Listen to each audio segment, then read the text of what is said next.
Good afternoon, everybody. Welcome aboard. Again, my name is James. I'll be talking for the next 75 minutes or so, because that is really all I can do with a theater degree, so just gonna make the most of it.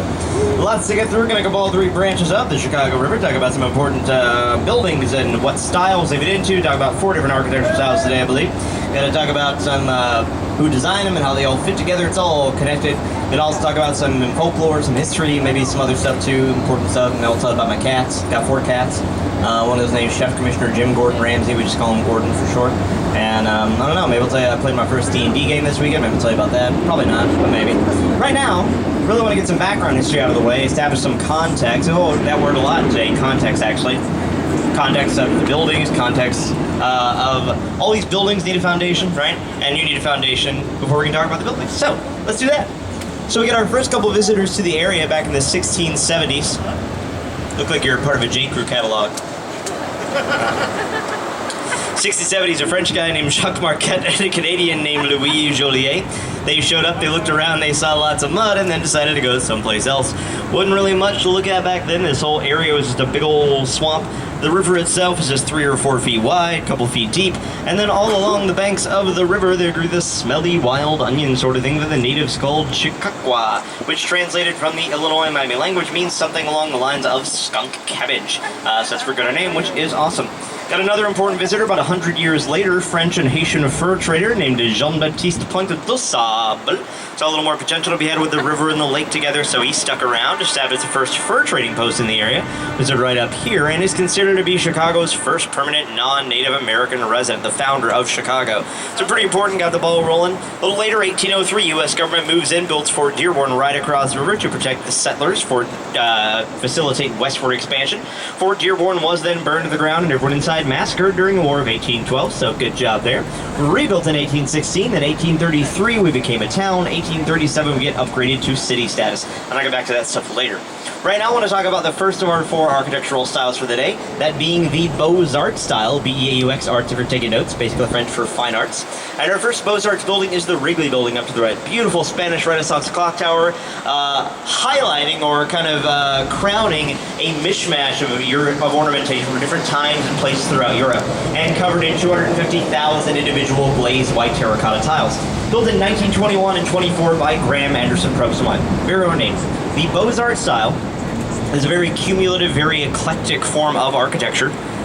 Takes elements of styles of the past several hundred years from all over Europe, as well as lots of Greco-Roman elements, and blends them all together. So very ornate, neoclassical sort of style.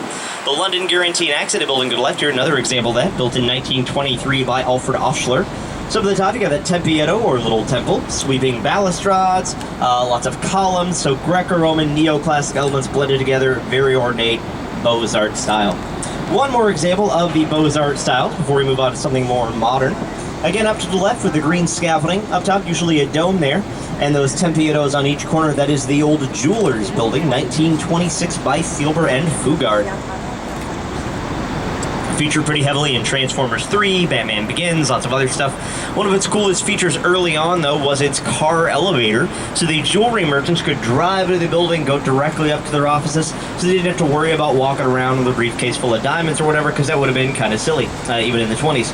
Now, the upper floors, where the dome usually is, was a restaurant back then called the Stratosphere Lounge that was run by a guy named Al Capone, who would take advantage of that car elevator, but instead smuggle up lots of tasty illegal adult beverages. So, yay, speakeasies! We wasn't busy, just dealing with his double-digit IQ, straight up murdering people, or going crazy from syphilis. Al Capone, not really somebody you want on a t-shirt, or want to hang out with, I don't think, so the more you know. Up to the right here, steel and glass brown boxy building is the IBM building, or AMA Plaza, 1973 by Ludwig Mies van der Rohe. Van der Rohe is considered the father of modernism in architecture. His motto was less is more. Basically, he equated modernism with minimalism, actually said that ornamentation was a crime. It's a very plain, utilitarian, straight lines, right angles, modernism. Steel and glass boxes, for the most part, is what we're talking about. Said a building needed 3 things, actually: skeleton, skin, and space. And you throw in the people, get into work, move on. Now, Van der Rohe had a student named Bertrand Goldberg who thought this was too cold, too impersonal. Goldberg said there are no straight lines in nature. Why should we have straight lines in our buildings? So it's revolt against straight lines. These towers coming up to the right here, called Marina City, also known as the Corncob Towers. Just check them out. Very organic, curvilinear, sort of tree-like design. These were built in the mid-60s, which was a time when a lot of people were moving out to the suburbs. So to combat that, to try and get people to stay in the downtown area, especially in middle class, he also designed them to be a self-sustaining, relatively affordable city within a city. Everything you needed all in one spot, everything you would get in the suburbs right here under one roof. So you got boats, restaurants, valet parking, retail space, apartments. Also had a bowling alley, movie theater, gym, swimming pool. So his thinking was, you work downtown, live downtown, go home, go to work, rinse, repeat. No need to leave the downtown area at all. Save your time, save your money, just stay here. So very innovative for the time. I want to get back real quick to the Beaux-Arts style. Just to point out, we have a lot of Beaux-Arts elements in the city. I think it's B-E-U-X arts, fine arts. Not even just the buildings, but the balustrade along the street there, the lamppost up on Wacker Drive, very Beaux-Arts in nature. Buckingham Fountain, a very Beaux-Arts style. And Beaux-Arts is a huge part of this city, mainly because of an architect named Daniel Burnham, who wrote in 1909 the plan for Chicago, the city planning guide, really the first one in the country that laid the groundwork for what the city is today. He was also in charge of designing the World's Fair of 1893, which we'll talk about later. Loved Beaux-Arts, even though he had never lived in or studied in Paris where the style was taught. He visited a couple times though, thought it was really nice.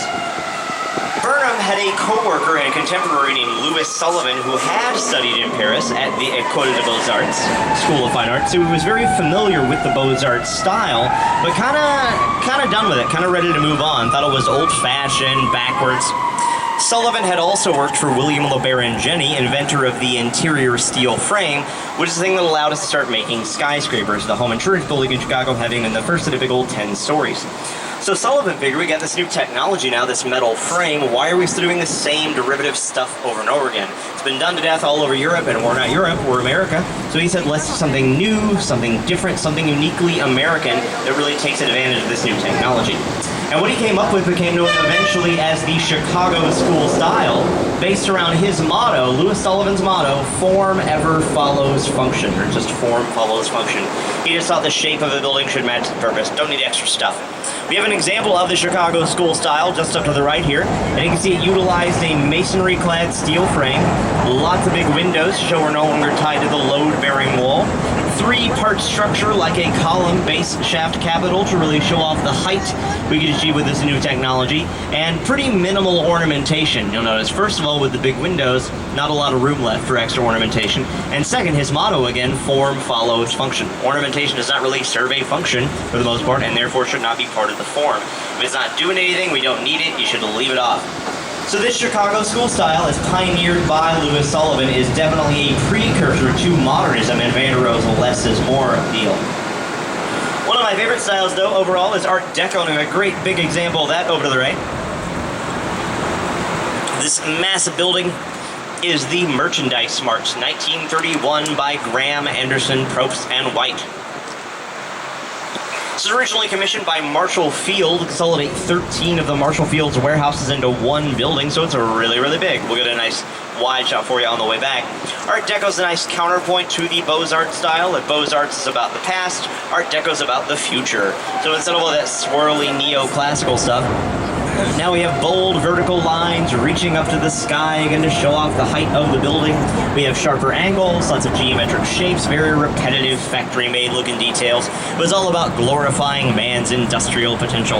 Now these heads on the outside were added in the 1950s. Those are the Merchant Princes of Chicago, and those represent figures like Montgomery Ward, Sears, Roebuck, Marshall Field, and every second full moon they awaken to devour the souls of Chicago's firstborn children. This next area where the three branches of the river converge is called Wolf Point. This was the location of Chicago's first 3 taverns, its first pharmacy, its first bridge, and its first hotel, the Sauganash, which was where on March 4th, 1837, documents were signed that officially incorporated us as a city. So this was the official birthplace of the city of Chicago. Now, things didn't really get moving around here till the 1840s with the digging of the I&M, or Illinois-Michigan Canal, which connected the Chicago River to the Mississippi River, establishing this awesome trade route people have been searching for that stretched from Lake Michigan and beyond all the way down through to the Gulf of Mexico. It's a pretty big deal, brought a lot more people, industry, money, and combined with the railroads, really cemented Chicago as being the trade and transport hub of the country. Somebody know what kind of bird that is? Very dark. Oh, it's gone. It's a cormorant. I saw a cormorant. So you'd think that with the river being as important as it is to the city, we probably took pretty good care of it, but not really. We just sort of threw things that we didn't want, like sewage, animal carcasses, factory runoff, bodies, things like that, which we know now is bad.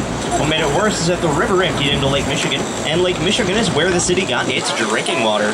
Well, you take your drinking water, throw in things like sewage, you get things like typhoid, dysentery, cholera, all those things that killed on Oregon Trail, and none of which are very pleasant.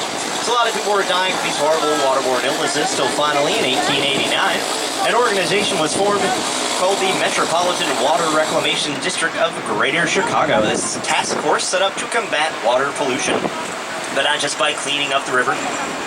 Their solution was to reverse the direction the river was going. So starting in 1900, they dug a series of canals along the south branch called the Chicago Sanitary and Ship Canal that basically used a combination of engineering and gravity to reverse the flow of the river itself. So instead of sending all our trash and pollution out to the lake, we just started sending it all to St. Louis, which didn't sit super well with them. They sued Chicago for polluting their water, but we won because I have no idea. We did, and we're all really good friends now, so it worked out just fine. I want to point out this pink building to the left because that is the oldest one we're going to see today. It was built in 1898 by Frank Abbott, and it's called Fulton House. In 1908, it was turned into cold storage, which is why if you look at the balconies, you got those really thick walls there, needed those for insulation. And then what they were insulated with back then was frozen horsehair, which apparently worked pretty well because in the 1980s, this guy Harry Weiss, who designed the Swiss Hotel, he decided to turn it into condos. He loved the river, thought it was underutilized. But before he could start the renovations, he had to wait a whole year just for the building to thaw out. And while he was waiting, he built these lovely little, very triangle-shaped river cottages next door. He loved sailing. He loved boats and water, so very sail or triangle-shaped porthole windows, widow's walk balconies, very nautically themed. Got some nice homes coming up to the left here as well. They're going for about $2.5–3 million. So this is considered a quiet residential area for us now, which means I need to shut up for a few minutes. But if you need to run down the stairs and visit the restroom, or visit Crystal down at the bar, grab a nice refreshing beverage, or just sit back and enjoy the smell of the chocolate factory that I'm catching once in a while, now's a great time. I'll be talking again when we're right back on this side of the bridge.